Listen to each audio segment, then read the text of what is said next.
In How to Win Friends and Influence People, author Dale Carnegie offers up a treasure trove of wisdom on how to show up as your best in a multitude of social interactions. In this video, we'll teach you 5 specific ways to get people to like you. So let's see what Carnegie has to say about gaining admiration. Tip 1, show genuine interest in others. Given that everyone wants to feel important, it's easy to guess that people tend to be really focused on themselves. So that means a really great way to get someone to like you is to sincerely focus on them. Here are a few ideas for how to do this. Ask people about their background and goals. People love talking about themselves and what they've done in their lives. Remember important things people tell you. For example, say you meet someone that shares that they're struggling to find work. If you come across a job opening, you can let them know about it. This shows them that you're genuinely interested in who they are and what they need. Remember birthdays.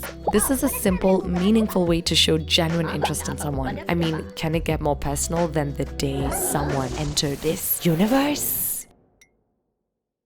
Nice to meet you. Tip number 2 is super simple. Smile. And the great thing about this tip is that there are lots of ways to communicate a smile to others, even if you're not face to face or don't feel like actually smiling.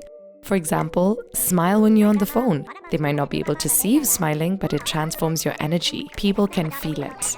Add enthusiasm to your voice. Always greet people with a warm or excited voice. Hum a little tune. We don't always feel like smiling, and that's totally fair. So if smiling doesn't feel authentic, go through your day with some light occasional humming. Tip number 3 is to treat people's names with importance. Your name is probably one of the most important words in your life, and other people feel the same way. I mean, unless they hate their names. Even if you're not a fan of your name, think about how you feel when someone mispronounces it. Hey Sally! And she was Stacy.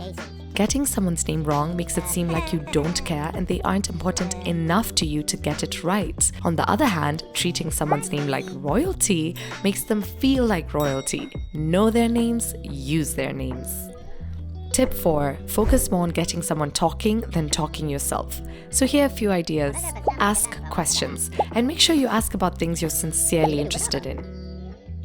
Let people vent. Now, not everyone has the patience to listen to someone complain. So if you can genuinely have that patience and listen to someone talk about the frustrating or stressful things they're going through, you'll stand out in the crowd. The final tip we're going to talk about is tip number 5. Talk about things that interest the other person.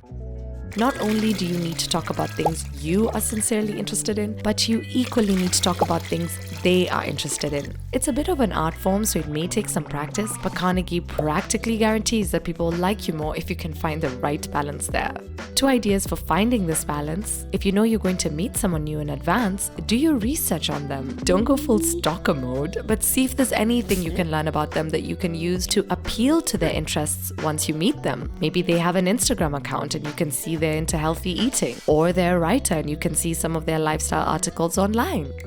Use context clues. If you can't do research beforehand or you're meeting someone on the spot, keep an eye out for things that indicate their interests. That's all we have for today, but there's much more in the book. But I hope the principles and tips we've talked about give you a positive jump-off point.